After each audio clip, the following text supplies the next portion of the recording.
Street. Misery. Yo! You know It's here. It is here, baby. Welcome, everybody, to the Eagles Fly podcast. We are rebranded. If you remember us from 4 for 4, that is correct. But we are now Fly Eagles Fly. You know why? Because many times I was talking to my man Jay here, and my man Jay, I was talking about Phillies and Flyers. Like, why we got to waste our time with white people? I'm like, you know what? That's a good call. I did not say that, bro. Go Phils, by the way. Go Phils. Red October is on the way, but we talk about football right now. So here we are. Thank you, ladies and gentlemen, for joining us. It is, again, the Eagles Fly podcast here on the Broad Street Misery vein. And we are here. I'm Corey Alexander along with J-Bliss. Hater of all, except for me. Well, it's a semi-hate for me, which is nice. That's why he's here. So we're here, ladies and gentlemen. We will be here every week, Tuesday night, 9 o'clock Eastern Standard Time to talk about your Philadelphia Eagles. But if you are tuning in, we have a lot of fans from around the country. We are talking about the entire NFL at all times because we have our top 5 index, who we like out there. We do talk about other teams. Obviously, we also talk about other teams who Eagles are playing. So we got a lot of good stuff for you, and we're glad that you joined us tonight. Now, it is 2 days away from the season opener. It just happens to be the Philadelphia Eagles. Because why, Jay? Thursday night, man. We get the whip on the Cowboys, man. Absolutely, man. But why is it opening with the Eagles on Thursday? Oh, because we're the Super Bowl champions. That's correct. And you can't deny that. Yeah. So we are opening the season as the Super Bowl champions. Banner drop. And we got a lot of stuff to cover tonight, Jay. So I'm going to hit you with a lot of stuff before we get into our topics tonight. But we will be covering the Eagles schedule game by game. We're also going to talk about the other teams in the league who might be threats to go to the Super Bowl, regardless of the Eagles or not. We're also going to talk about some upcoming things with the Eagles. And, of course, we are going to preview, last but not least, the Dallas and Eagles game on Thursday. So let's start with some cleanup that happened over the past week, Jay, that we have to talk about real fast. Let's get everybody caught up on what has happened over the past week. I'm sure you saw it, but let's get to it. Eagles were trading for former second-round receiver John Mechie III. Yes. Turned out, Jay, and we talked about this was a darn good thing they did because 2 days later, they lost Johnny Wilson for the season. Right. So this was a great pickup by the Eagles, not even knowing that was going to happen. But you had a great pickup there. So Eagles are getting Mechie in a 6th-round pick. Texans are getting Harrison Bryant and a 5th-round pick. So basically, we sent him a 5th-round pick and a bag of garbage. So good luck with that. The Philly gets Sam Howell and a 6th in 2006. Minnesota gets a 5th in 2006 and a 7th in 2027. So Sam Howell was also a good trade, but also we traded that because our man Tanner McGee is going to be down a couple of weeks. Eagles, baby. All right. RP, man. Good to have you, brother. I see the Phillies logo, which is nice. So your Phillies and Eagles, also good as well. Jay, you might be frozen there, so you may want to go out and come back in, and I'll give everybody updates while Jay reintroduces himself to the podcast. Either that or he's got the best staring abilities I have ever seen in my life. Thanks, RP, for joining us, man. Give us a shout. Let me know what your thoughts are for this week with the Eagles and the Phillies, if you'd like. Another Eagles trade. The Jaguars are sending Fred Johnson back to us in exchange for a 2026 7th-round pick. That, by the way, is a darn indication that Howie Roseman probably had regrets on 2 people, and 2 people only. Fred Johnson, who we got back, and Isaiah Rodgers, who he didn't get back. I get that Howie was kind of like, we're cleaning the house. We don't want to re-sign anybody for right now. We just want to get Zach Bond, which they did. And as much as they wanted Keely Ringo, and they liked Keely Ringo, and I did too, and they got Adoree Jackson just as insurance, I think if they had just gone a little bit more and just had Isaiah Rodgers saying, hey, we're going to compete with Keely for that spot, I think that would have been good insurance, better than somebody like Adoree Jackson coming in, not as familiar with his defense. So minor mistakes by Howie, but he makes them. Anyway, also, so the Eagles had done all that stuff, and now also, too, the last trade the Eagles made is they sent Darian Kennard, who they actually kind of liked. because he's got tackle and guard ability. They sent him to Green Bay for a 6th-round pick. And I think with all the trading they need to do, they need to get some picks back. So I think that was a pretty good deal because Darian Kennard was probably on the bubble anyway, but it's nice to get a 6th-round pick for him. So that all being said, there was a lot of movement. Darian Kennard, Fred Johnson, Sam Howell, John Mechie, and of course, we acquired Jacorian Bennett, who we talked about in the last podcast for Thomas Booker, and that was also a good insurance policy. Even after all that, by the way, the Eagles are still projected to have 12 picks in 2026. That's incredible for a 7-round draft. So you know Howie's not done yet, but we'll keep that going. Some quick camp notes. The NFL opening night can't come soon. I know, right, RP? I mean, dude, we've been waiting a long time for this, man. I've been jonesing fun. And let me know what your thoughts are on opening night. We're going to get to that in just a minute. Eagles-Dallas preview coming up later in the podcast. We also have trivia, RP, coming. If you get the trivia right, we send you out some merchandise. So stay tuned, my man.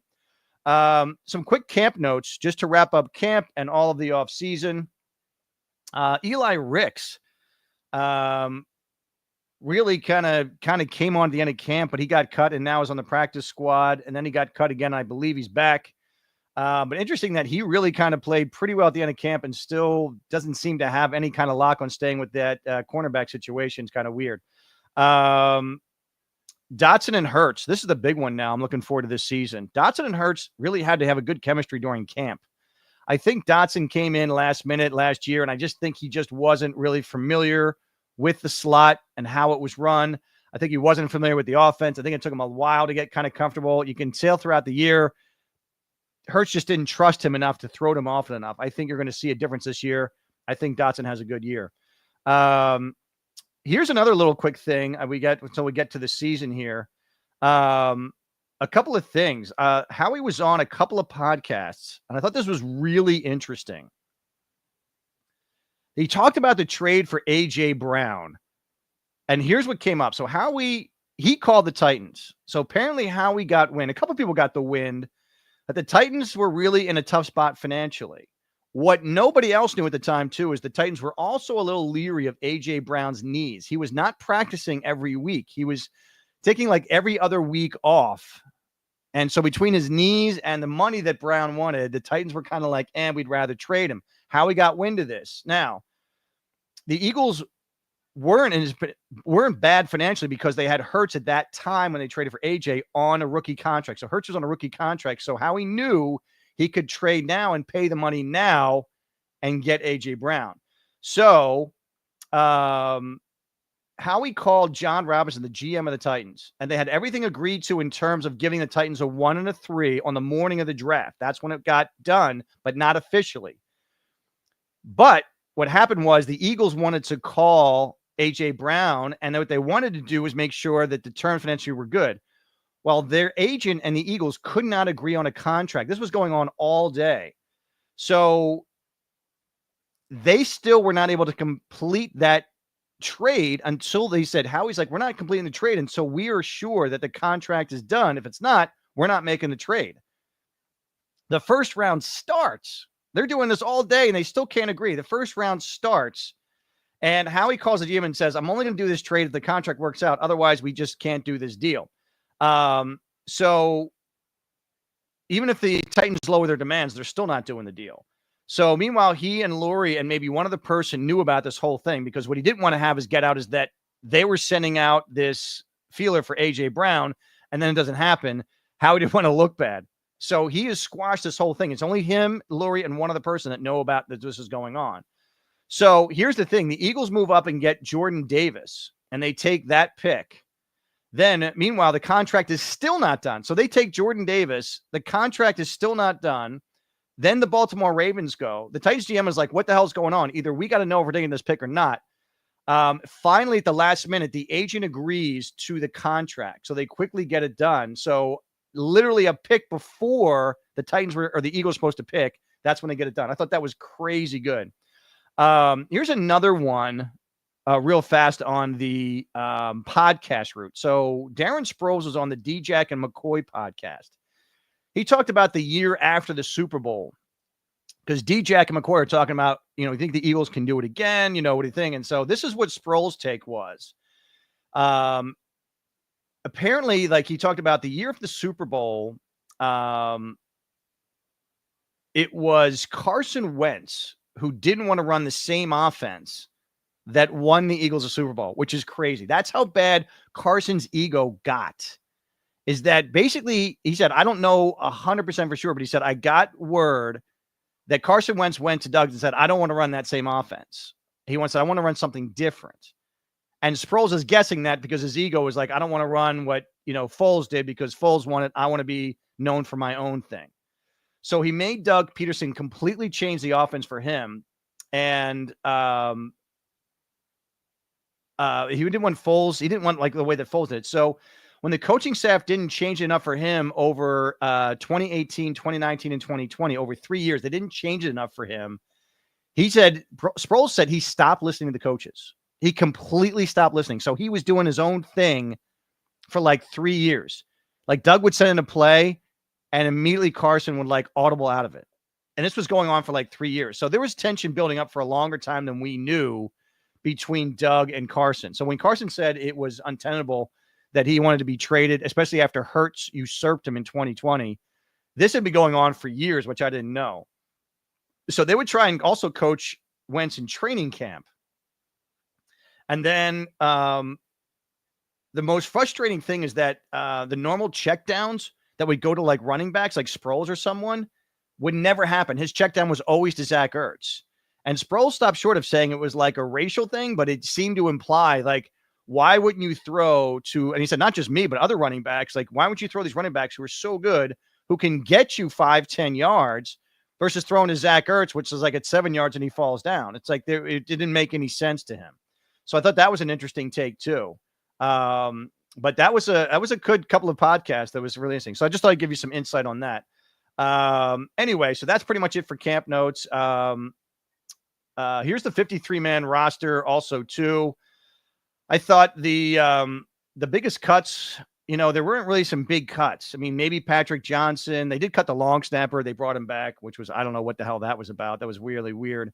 Might have been some veteran thing. But they also cut guys like Patrick Johnson, who I really liked. It's interesting that Terrence Marshall, who is now back on the practice squad, but he was cut. He was brought in to be the return man, and he just didn't do it. So that's why they brought Britton Covey back, who is now apparently going to be the return guy for the Eagles now. The other one getting Eli Ricks and Andre Sam, but Ricks and Sam are both back. Aeneas Smith, that was an interesting cut. Probably saw it coming, but I thought it was an interesting cut too. He is not coming back. He went to the Panthers. Now, here's the weird thing. If he made the team, I would say that's okay, but he's gone to the Panthers as a practice squad guy. The offense here, they wanted you back here. You had a chance because there is some injuries on the Eagles wide receivers from time to time, but he decides to go to the Panthers. I thought that was really interesting. Eagles claimed Willie Lampkin from the Rams as an injured player. Now, I thought this was like a really dumb move, but the more I read about this, the more this was a great pickup. He was undrafted, but apparently a lot of teams liked him, and he picked the Rams over everybody because he thought he had a best chance to eventually start there because they have an older center. But eventually when he got cut, he was not supposed to get claimed because it was an injury designation waiver. So Eagles grabbed him and had to put him on the 53 first before they could put him on the injured reserve. So I thought that was interesting too. And then now they're going to keep him all year. So he cannot be cut and then sent back to the practice squad because he'll never make it. So Eagles really like this guy, and he does have guard center versatility. So I thought it was interesting because we do have Drew Kendall as our backup center, who's pretty darn good, but they like this guy enough to keep him on the squad. So I imagine he's going to get time at guard over center, but he's really small. He's 5'11" and 280. 5'11", 280. I mean, for some teams, man, that's like a good linebacker or a bad tight end. I don't know what you want to call that. That was weird. So anyway, that's what they do. Meanwhile, the practice squad, Kyle McCord, Eli Ricks, Andre Sam, Perry Nickerson, Brandon Johnson, Marcus Epps, which is kind of weird. They brought back the safety who they had a couple of years ago, who was injured all of like the last 2 years, but he seems to be healthy now. Patrick Johnson, Chance Campbell, Holland Pierce, Antoine Powell, Ryland, Kenyon Green. I'm a big fan of the Eagles season. Better the Eagles. That's definitely little G, man. Let's hope they kick some asses. Absolutely. They brought EJ Jenkins back, and again, Britton Covey Elijah Cooks and Cameron Latu. Cameron Latu, by the way, is a foreign player, so he doesn't really count against the practice squad, which is nice. The Eagles also did sign Audric Estime. The Notre Dame running back was very talented. So apparently now he's the only running back on the practice squad, which I thought was a little weird. So good to bring him in. Apparently he's a pretty darn good player. He averaged 4 yards a carry last year when he played for the Denver Broncos. It was just a tight crunch when they cut him, but they were trying to bring him back in the practice squad. Did not work out. Javon Breaker, by the way, plans to join the Eagles practice squad. I hope the Cowboys will say uncle. I hope they say aunt, because they're just getting beatings like my aunt used to give me when I did something bad. So I hear you. And then we also have placed, we waived the following players. Trevor Keegan we waived, and he was claimed by Dallas. Bunch of fucking cheaters they are. They got Trevor Keegan, because they wanted to get some insight to the offense. So Dallas only claimed Keegan because they wanted to get some intel, which I think is just bullshit. Tristan McCullum was waived, and they were trying to bring him back, but he was claimed by the Raiders, which I thought was interesting too, because we also play the Raiders down the road, wondering if they got him to get some insight as well. Anyway, I felt that Darian Kennard and Trevor Keegan were kind of better players than Kenyon Green. Not really sure why they would bring back Kenyon Green over those two players. I thought that was weird, but yeah, so be it. By the way, Saquon Barkley, number one player in the NFL. Number one player in the NFL. Amazing, amazing achievement for a guy who was always a star, but really became a star here. And that's what shows you why you build in the trenches, because you make the other players that much better. Saquon, by the way, last year, I believe, was in the 60s or 70s in the top 100, and now he's number one. Just shows you what an offensive line can do. All right, we're going to get into our season preview. Coach, Jim, is my cohort, J-Bliss, coming back?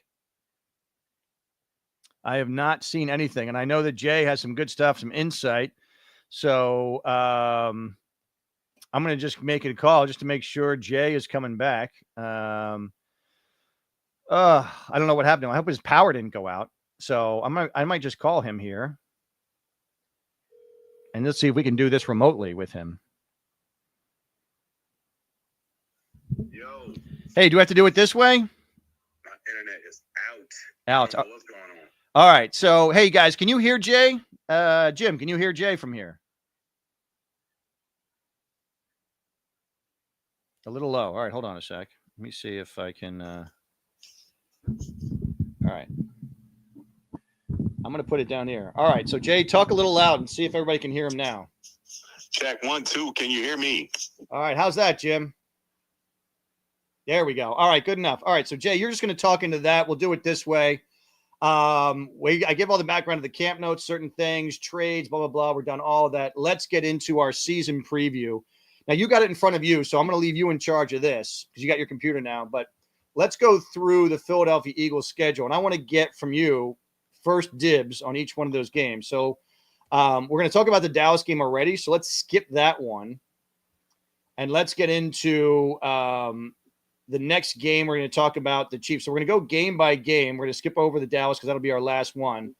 But let's get into game by game for this schedule, and let's get in. So we're at the Chiefs on week 2. What are your thoughts?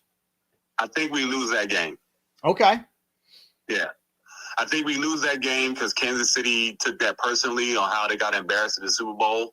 And I think all their energy is going to be focused on that game. I think they even forget about the first week, and I think their total focus on getting some get back on the Eagles for that game. And it's in Kansas City, and I just think they're just going to draw up everything they possibly can to beat the Eagles for that game. Okay. So for Jay, we got one loss. So this is Corey and Jay. All right. So you got one loss there in the loss column. I am also going to put that in the loss column myself. Yeah. I agree with you.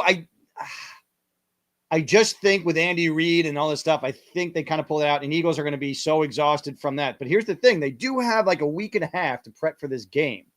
Yeah.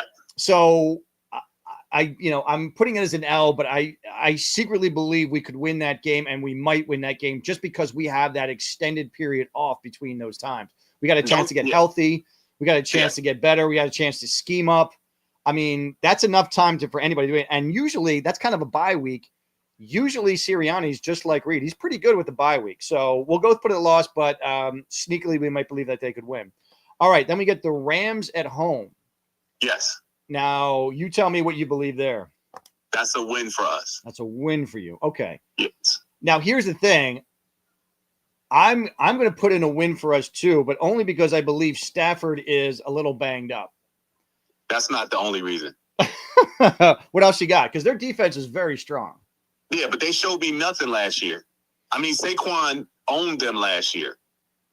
So they don't show me anything that they can keep up with us offensively. They kept up with us offensively last year because of the snow. If it wasn't for the snow, that game would have been bigger in our favor. People feel like if it wasn't for the snow, they would have had a chance or they would have beat us. But I'm thinking we would have been better without the snow. Gotcha. Defensively would have been better. Okay. All right. So we've got a win and a loss so far. I'm going to put the Rams as a win too. Even though, again, I think this could be a loss. I know that the Rams, you're not as super high, but I just think if Stafford is super healthy, this team is kind of sneaky good. They're not great. I'm not scared of them, but it's that kind of game where it might sneak up on you, because if they win both games, I can see this being a little bit of a letdown game. Yeah, I hear you, but I just don't see it happening. I don't see us losing to the Rams. I don't. Okay. Now, all right. So we've got 1-1, not including the Dallas game just yet. So let's get to week 4, Tampa Bay. What do you say? I have us winning that game. Okay. I have a win there as well. The reason I have the win there is because I think that there's no way they go down to Tampa Bay and lose again down there. I just don't see it happening. There's no way. Yeah, people always forget that we didn't have Devontae or AJ for that game. Right, correct. The playoff was a different situation because they blitzed, and Jalen learned a lot from that blitz package. He also learned how to pick up blitzes, how to change his protections, and how to read defenses better, all because of that season. Yeah, and here's the other aspect. You're not just blowing whistling Dixie there. I've been watching this one guy doing some of these reels. He's breaking down Jalen Hurts' ability to see a defense so much better last year, especially in the Super Bowl. There was a play in the Super Bowl, the one really to Devontae Smith, where he set that up and actually really it was a great call by Kellen Moore, but really what AJ or what Jalen did was when he faked the ball, he looked immediately over to Dallas Goedert, who was running an out, and he was open a little bit, but then he recognized the safety came up because the linebacker was late to go to the tight end. The safety was coming up. When he recognized that, he knew it was one-on-one and threw deep. His ability now to recognize certain blitzes, certain coverages is a million times better than it was a couple of years ago. So the old adage that he can't recognize defense might have been valid in the first couple of seasons, but I believe now with his study, his asking Peyton Manning every week, what can I do to get better? What do you see things? You can tell that Jalen Hurts is the kind of guy that you might be more skilled with him. You might be able to throw farther than him, but he's still going to beat you somehow, which is crazy good. Yep. All right. So we both have been wins Tampa Bay. Denver Broncos. What do you say? I have us winning that game. I know their defense is good, but I don't think they can hang with us offensively. Okay. This is the one where I believe we haven't ended up a loss. I believe in this game, we are going to be ahead of them most of the game. And I don't know why, but for some reason we lose it late. That's the only reason I see this game for some kind of crazy reason is that we're just not able to do anything on our defense end of the game. And because we're getting a couple of 3-and-outs, Denver comes back and wins that game towards the end of the game. So I have it as a loss. You have it as a win. I hope we do. It'll be nice. At New York. Come on, man. We own New York. Yeah, we do own New York. I don't see that as a problem here. No reason to talk about it. I do have a little tiny concern with their defense. They got 4 fastballs. I want to see their defensive line against our offensive line. I want to see how that plays out. I believe that will be a great matchup. I do believe there'll be some wins and losses. because you can't have 4 fastballs like they do and somebody's not getting through. We do have a great offensive line. But then you set up the screenplays, you set up a delay run with Saquon. There's a lot of different things you can do with an aggressive front line like that. Absolutely. And I think they will. That's why I said I think they'll work around it, but it's still going to be quite a matchup. I'm looking forward to that one. So we both have wins for that one. Minnesota Vikings is at Minnesota. Win. All right, win. I also have a win too, only because for some reason JJ McCarthy, people are so high on him. He doesn't scare me, and I think Vic is going to dial up a really good defense for that game, just to throw out at this rookie kid, something that he hasn't seen before. So I really like that one, and that's the kind of stadium, if you build up enough of a lead early, which I think they will, that place does not get too loud. And Eagles obviously have played in domes. They have no problem with it. They've got the offensive line. Jalen Hurts and offensive line are so in tune that it's not going to be a big deal to have a loud stadium. So I have a win there too. Then we come back home against the Giants. I know that was a win for you, so I don't even have to ask. Yeah. So we got that one. All right. Then we have our bye week, which I think comes at a very good time. It's about half the season, so it's perfect. I think they're going to get a good rest in there. Then they have a week off to get ready for Green Bay now with Micah Parsons. Now, quickly before we get to Green Bay, talk to me about your quick thoughts on the Micah Parsons trade. I think Dallas dropped the ball. I think they should have paid him a year before now. I think they would have made out a lot cheaper. And I think that they think that they're going to get a load of great players. And based off their last few drafts, they haven't drafted well. No. So I don't see how this benefits them at all. And I really don't see how it really benefits Micah Parsons other than his paycheck. Because they're putting them down like this is the last piece they needed. It's not the last piece they needed. It's a good piece, but it doesn't solve anything. This is a big name. Yeah, and look, Kenny Clark is definitely on his way down and way out. But Kenny Clark is still the anchor for that line. And you lost your anchor. Now, they're decent against the run, but not great. And you lose probably the guy who's the best at there. Now, he had a terrible year against the run last year, but he's still a guy who commands attention. So maybe he was getting rubbed out, which was why he had bad statistics through PFF. But at the same time, if he's getting rubbed out, that means other people are making plays. So even if he's not making the play, somebody's coming in and helping him out. Now, who are you going to worry about in the middle of that defense? Nobody. And we've seen ways to beat Micah. I mean, if Micah starts rushing upfield, again, like you were saying, you do a quick handoff or you do a dump out or a screen pass. But there's a lot of ways to beat him, especially when he's coming right at you. Yep. So for Green Bay, what do you have? I have us winning that game. Okay. I also it's have off of a bye. That's why. Yep. I think too, after a bye, getting healthy. I just, even though it's at Green Bay, we beat them twice last year. And again, I don't see that they got improved. They did make a first round pick of that receiver, but again, it's a rookie receiver. So the receivers don't scare me. Jordan Love's still a very good quarterback, but he makes a lot of mistakes, as we saw in that wild card playoff game. So again, with them, a good defense, not great. A good offense, not great. Doesn't scare me. All right, let's get on to Detroit Lions, but it's at home. What do you say? Yeah, I say this is a loss, but only if we beat Green Bay. If we beat Green Bay, we lose to the Lions. If we lose to Green Bay, we beat the hell out of the Lions. Okay, I like that. But this is Detroit's Super Bowl. Yep. This is how they gauge who they are versus another elite team. I think they come in with way more motivation. This is their Super Bowl, and this is their validation that they belong in the elite class.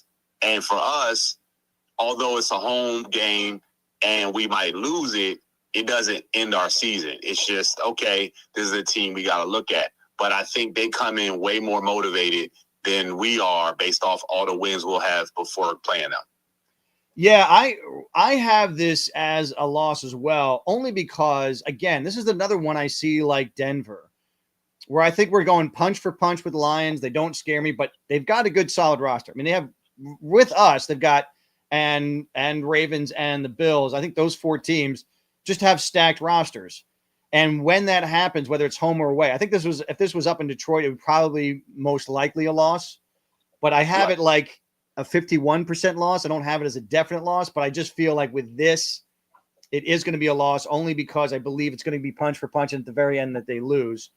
But it's no shame in losing to these guys because, again, it's got a really strong roster from top to bottom. So they got really good safeties.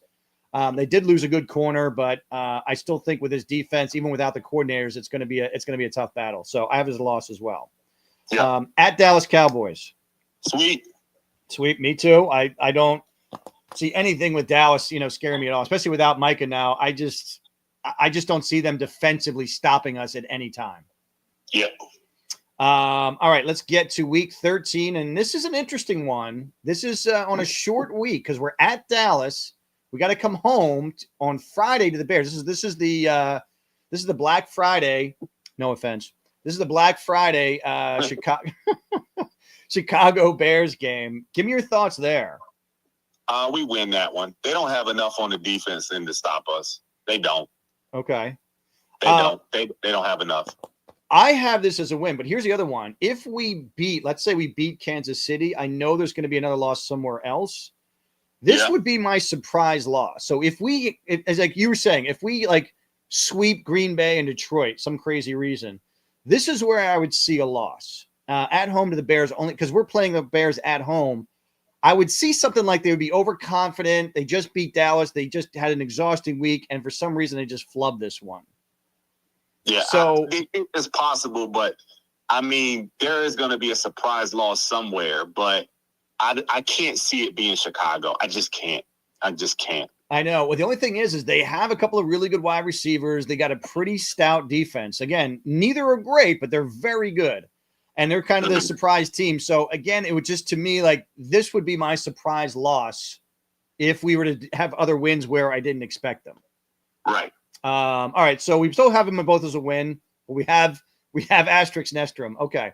The next one now, this is again almost like another bye week, though. So that's on a Friday. The next one we play is a Monday at the Chargers. So that's almost a week and a half in between games. This is at the Chargers. What are your thoughts? Jalen goes off for 300 plus yards. Dismisses the Herbert better than Hurts debate once and for all. Okay. He outduels the hell out of Herbert in this game. Okay, so you have another win. So you're right up to 10 wins, man. Jeez. Yeah. This is one where, again, they have so much time to prep for this.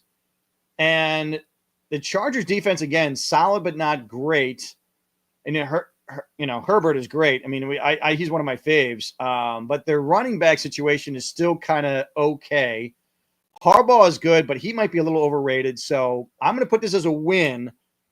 But again, this could be one of those, again, where if we go on a long run streak, this would be another surprise loss. Like if we beat the Bears and we sweep everybody since the bye week, this might be the one where they kind of have a letdown because it's at a conference. It's a long trip away. I could see a loss here. Nah, not against the Chargers. No. All right, so week 15 now. We're back home on a short week, and we got to fly out of there. We got the Raiders at home. Yep. They don't have enough. Okay. They don't have enough at all. I mean, does their quarterback scare you? No, Geno Smith is. I mean, Geno Smith. I mean, we lost to a Seattle team that Geno Smith wasn't even playing because he was injured, and we couldn't beat them. But he's the kind of guy that I think is always going to be solid, but he's just not a game breaker. And with our defense, he's going to have to be a game breaker, and he just doesn't have that in him. Yep. So we both have that as a win. I agree. Again, only because the short week. Could it be in that surprise category? Maybe, but I doubt it. Yeah. Week 16 at the Washington Commanders. We show them again that they are our little brothers. They do not beat us. Our receivers always have monster games against Washington, and I don't see that changing at all. Okay. I do have a loss here, not because I don't think that we can beat them. I just think, man, that is a long stretch. Again, you're playing at Green Bay, home against the Lions, at Dallas, home against the Bears, at the Chargers, home against the Raiders, and then at the Washington Commanders. That's just a tough stretch, man. A tough stretch. No, not against Washington. Sorry, this is a division game. We're not losing to them. Not there. Not there. Not that game. So I have that as a loss. So then week 17, we have at Buffalo. Yeah. That's a loss. That's a loss. All right, so you got another loss there. Yeah. This is where I also have a loss too. So this is at Buffalo. I just think, again, could this be a surprise win with like a Bears loss or something? Yeah, I could see that. I could totally see them going to Buffalo. But this is where we play great in the snow, so it doesn't matter. But this is definitely going to be a snow game. This is going to be a bad weather game. It's going to be freezing cold. It's going to be – the ball is going to be – this is one of those games where I think we're on the verge of beating them, but because the ball's frozen, you can't really throw. The weather is going to alter this game enough that we come close, but we don't win. Yep. Last but not least, the Commanders at home. We lose because we resting our starters for the playoffs. Okay.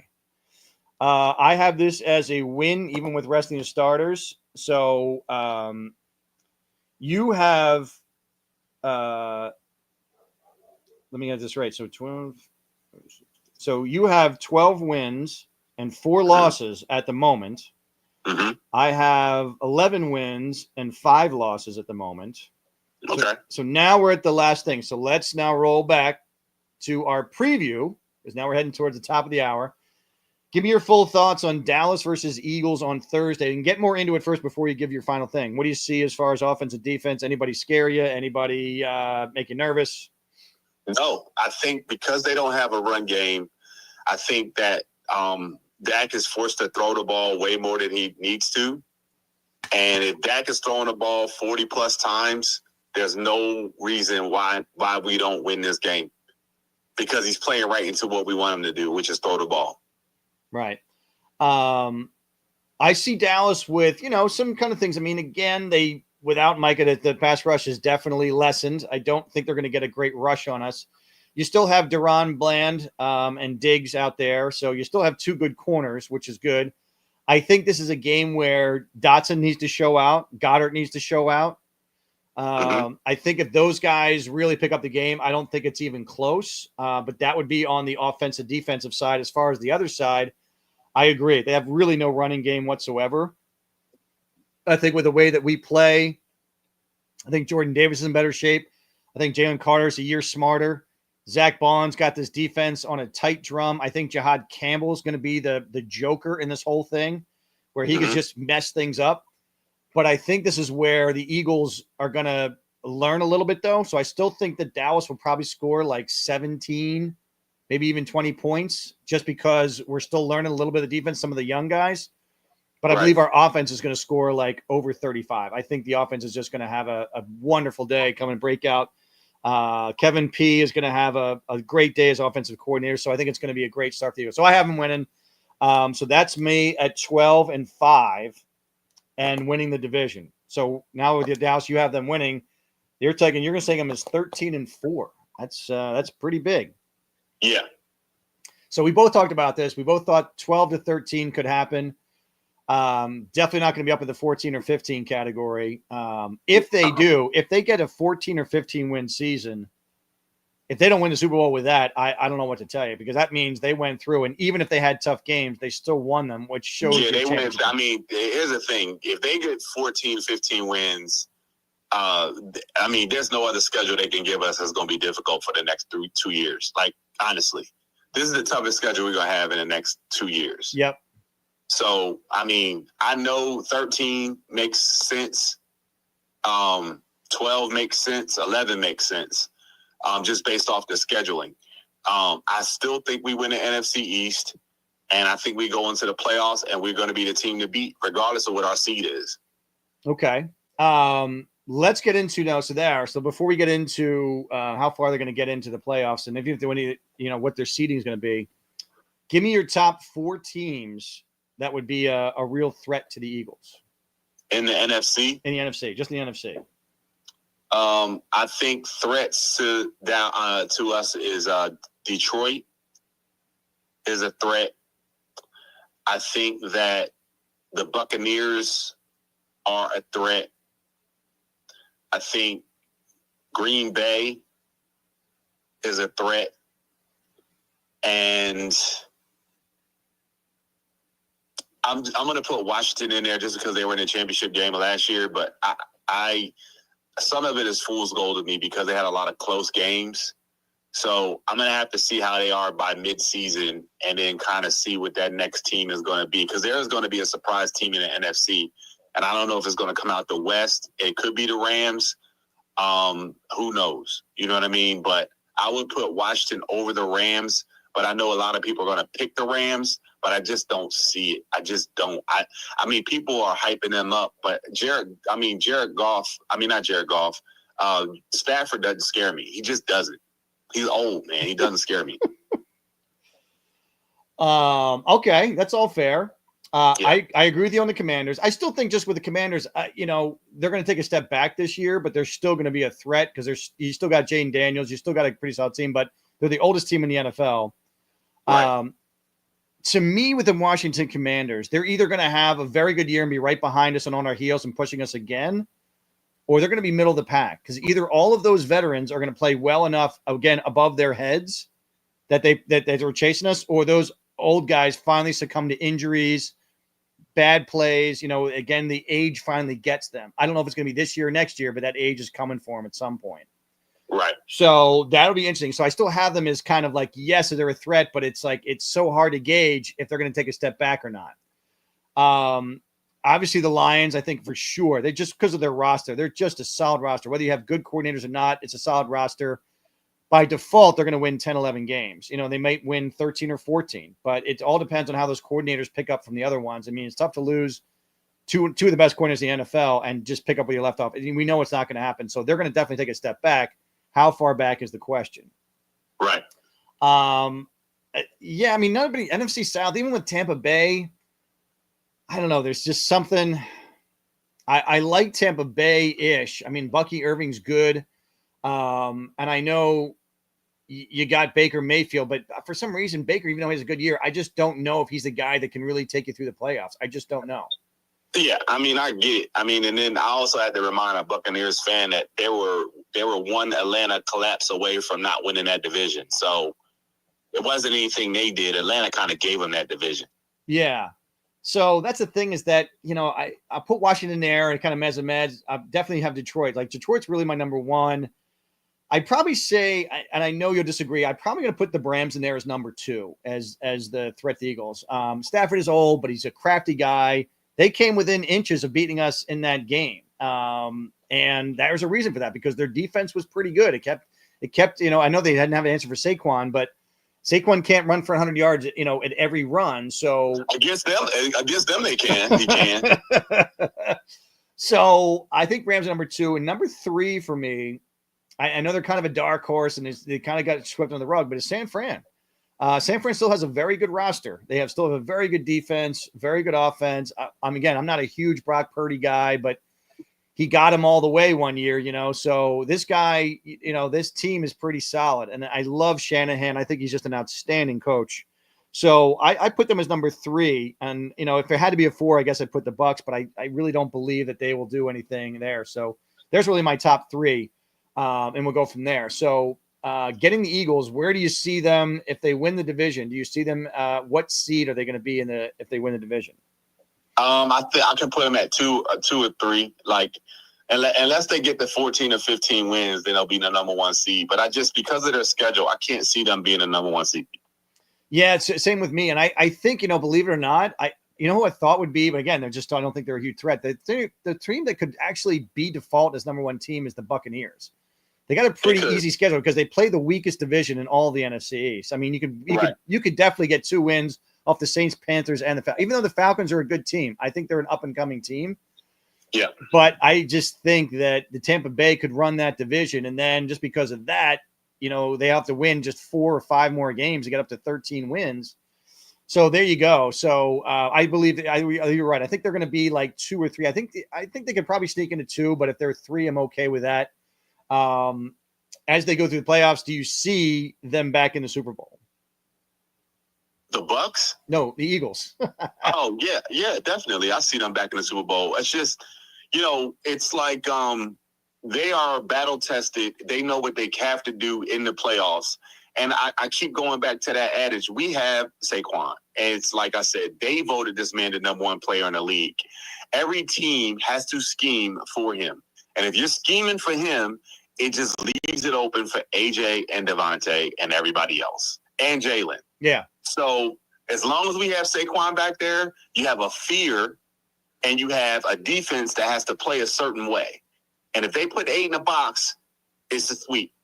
It's a sweep run. It's a off tackle. It's a cutback. It's a whole bunch of other things that's going to happen. If you move them out of the box, it's a problem there too.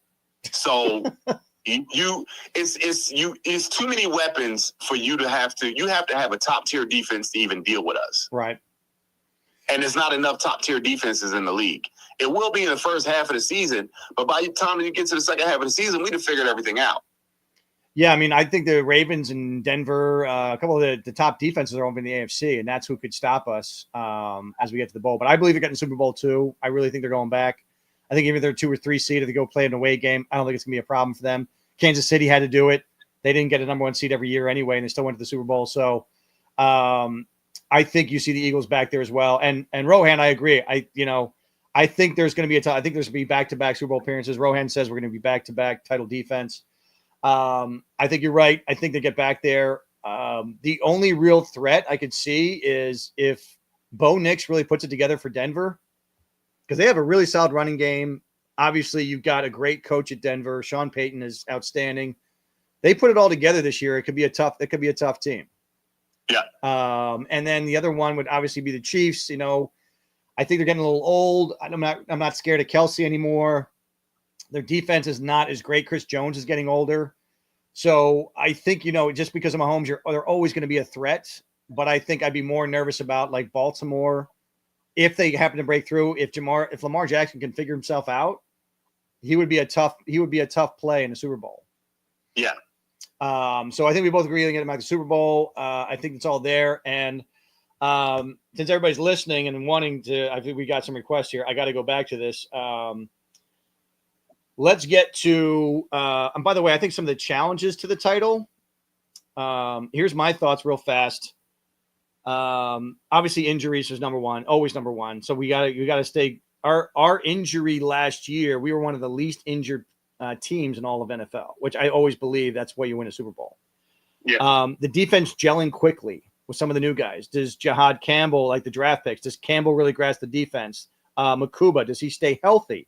He's already looking like he's too skinny for this league, that he's got soft tissue stuff. He's got shoulder stuff. This guy throws himself around, but can he stay healthy? That's the biggest concern I have. Ty Robinson, can he show more than he did in preseason? He showed flashes, but he wasn't consistent. Can this guy really be the big haul and be that 4th defensive tackle? We shall see. I think that's why they kept 6 defensive tackles. I think they like Ty Robinson. I think they realized he may not be that guy this year. But he's 25 years old, so he better be that guy real soon. Yeah. Again, Mac Williams, can he contribute? Smile London, very much a big surprise in the preseason. Can he be a contributor? Yeah. And growth in their new roles. Is Jomo going to be as good or better than Williams? Trotter Jr., can he fill in if people get injured? Is he that good again? Jalix Hunt, can he make that next step? He showed flashes at the end of last year. Can he make that next leap where he's a solid D-end all year and hold up because he's a skinnier guy? Sidney Brown, whether he starts or backs up, can he be that guy that you can trust in the secondary? And then, of course, Tyler Steen, is he going to be just as good as Becton was? So there's my challenges. I don't know what your thoughts are. I mean, challenges for me is just basically injuries, right? Yep.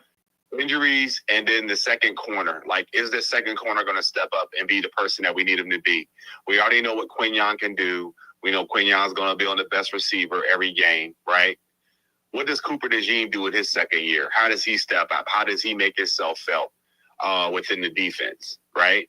And then defensively, Jordan Davis losing the weight. Let's see how differently he plays this year alongside Jalen Carter. Yep. Right? Jalix Hunt might turn into the new Sweat. He really could be the new Sweat. Okay. He could be. And I'm not worried about Ty Robinson right now because Ty Robinson is a rotational player. I'm not looking at him to be on the field all the time. I'll still expect Jordan Davis to be a veteran and do what he has to do. What happens when Nakobe Dean comes back? And when he comes back, do they start putting Campbell on the edge rush as an edge rusher? Nolan Smith stepping back up into his third. Like, so there's a lot of different things that's going to happen, you know? So the defense, right. They were the number one defense last year. We lost 3-4 major pieces. Let's see if we can get back in the top 5 in defense within the first 3 weeks. Okay.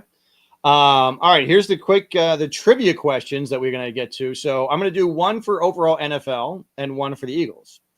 Eagles trivia tonight. And remember, you need to be subscribed to all of our platforms on Facebook, X, Instagram, YouTube. So subscribe to all of those and you can win the great prizes. We have a lot of great merchandise from Broad Street Misery and Eagles Fly podcast. And we have a lot of like Dallas Sucks stuff. So we got a lot of great merchandise here, all to be yours. You got to get it. So the first Eagles trivia is, who received Jalen Hurts' first pass? Do you know this? Don't say it, but do you know this? I think I do. Okay, you can tell me later. So who received Jalen Hurts' very first NFL pass in a regular season game? The other thing is Cam Ward was the number 1 pick for the Titans. This is a somewhat dubious honor as the list of unsuccessful rookie QBs is extensively long. That being said, who are the top 2 quarterbacks in their rookie years to have the most wins as a rookie number 1 quarterback? Can you name those 2 players who are the number 1 and number 2 in terms of wins their rookie years as the number 1 picked QB? Yeah, tough ones. Very tough. And you can even name them. If you name them and their wins, that's pretty good. So, again, the question is, most rookie wins for the number 1 overall QB since 1967. There's been a bunch of them. But since 1967, there's been a bunch of overall number 1 QB picks.